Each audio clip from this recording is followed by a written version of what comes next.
Do livro Caminho, Verdade e Vida, capítulo 23 de 180, Viver pela Fé, psicografado pelo médium Chico Xavier, através do Espírito Emmanuel. 23. Viver pela fé. Mas o justo viverá pela fé.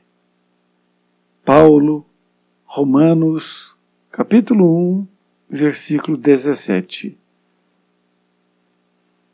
Na Epístola aos Romanos, Paulo afirma que o justo viverá pela fé.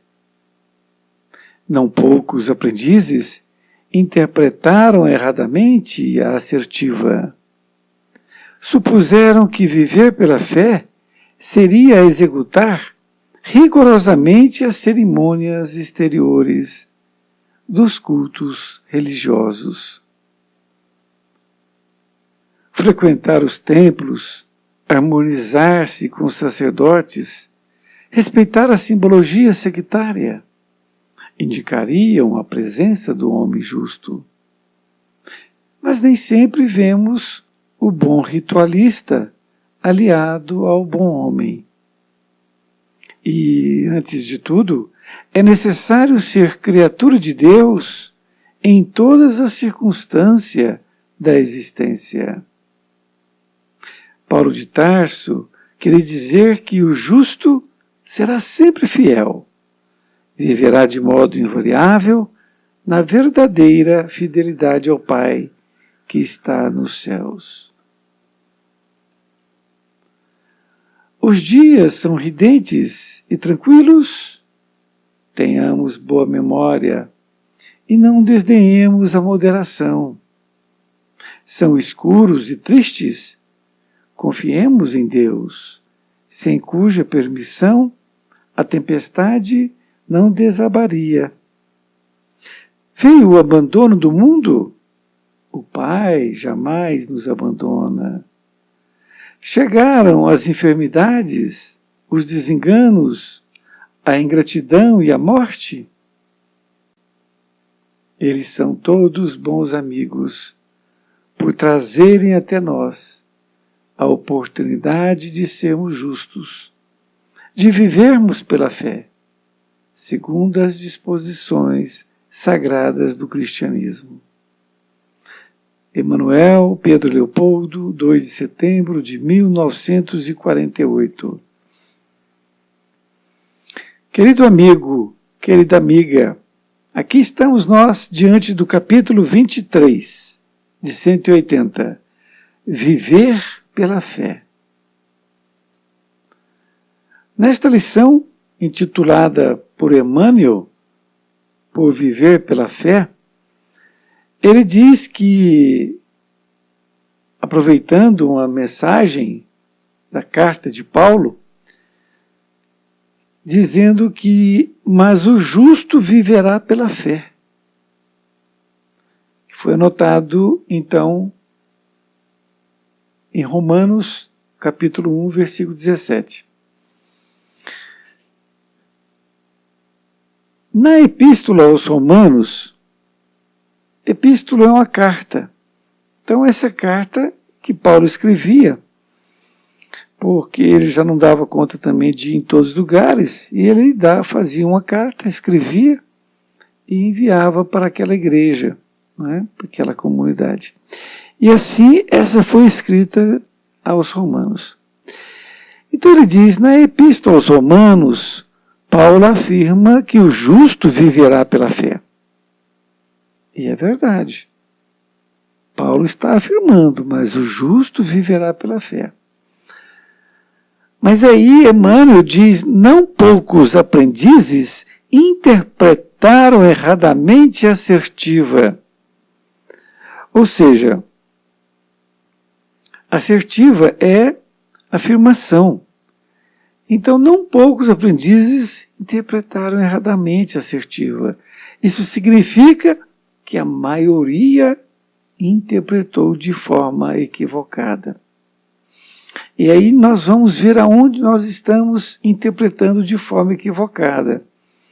Ele continua dizendo: supuseram que viver pela fé seria executar rigorosamente as cerimônias exteriores dos cultos religiosos.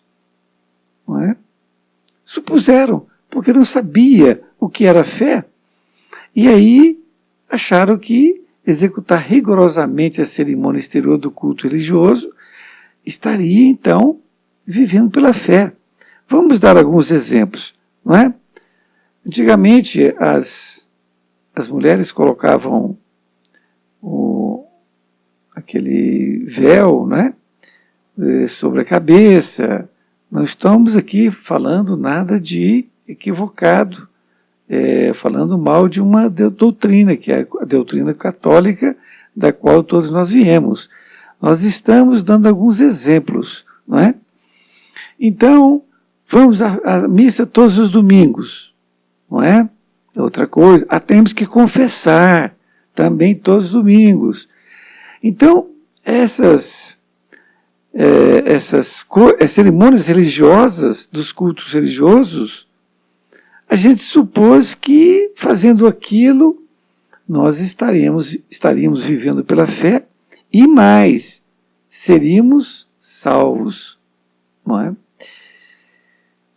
Mas Emmanuel continua dizendo: frequentar os templos, harmonizar-se com os sacerdotes, respeitar a simbologia sectária, indicariam a presença do homem bom.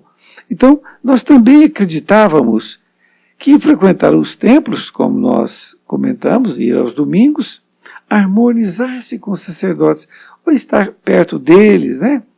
Respeitar a simbologia sectária. Sectária significa de um seguidor, de uma doutrina, não é? Indicariam a presença do homem justo.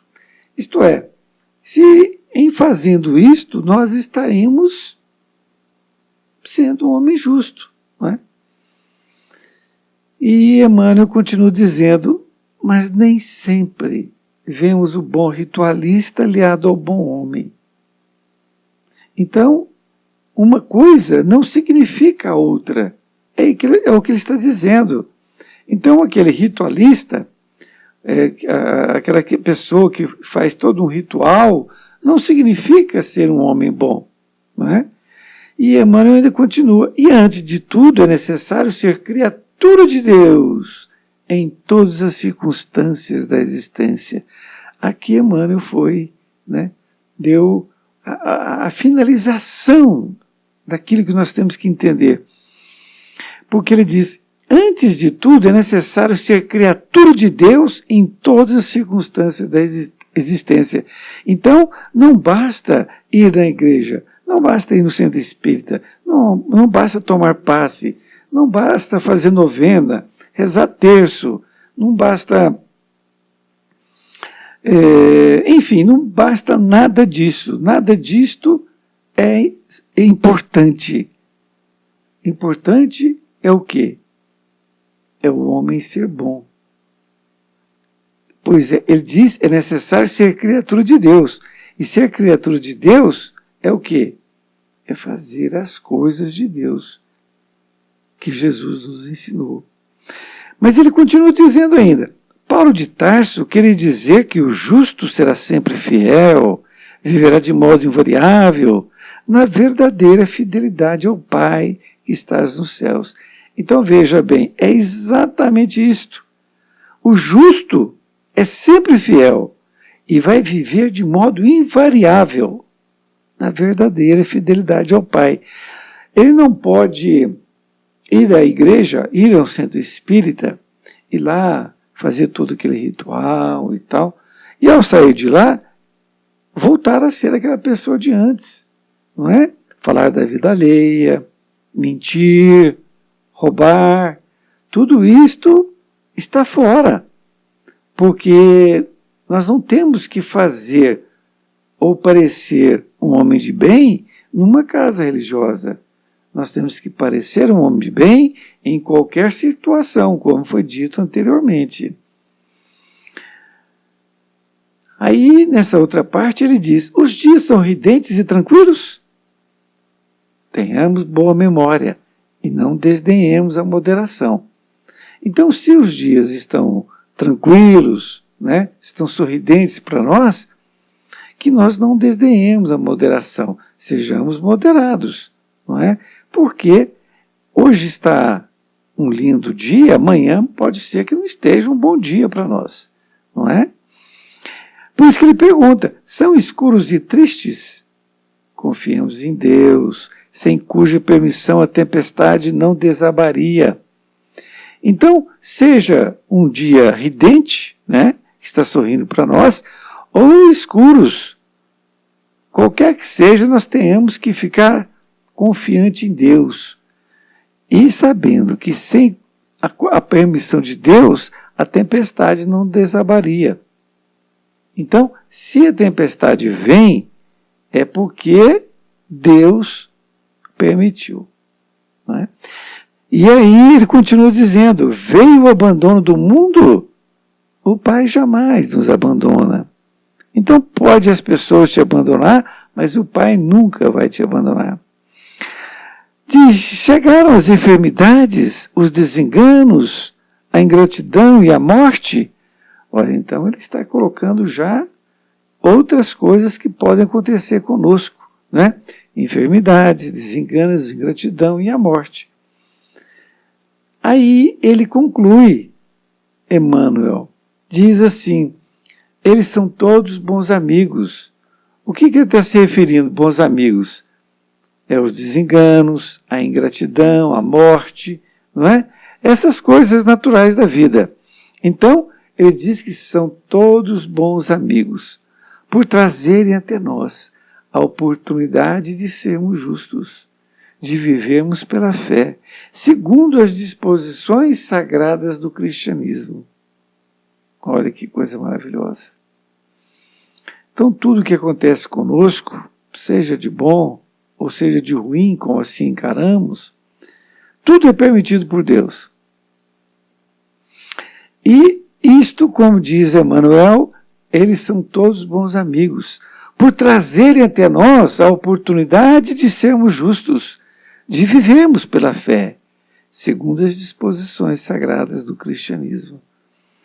É uma lição maravilhosa, que nos ensina o que é ter fé, não é?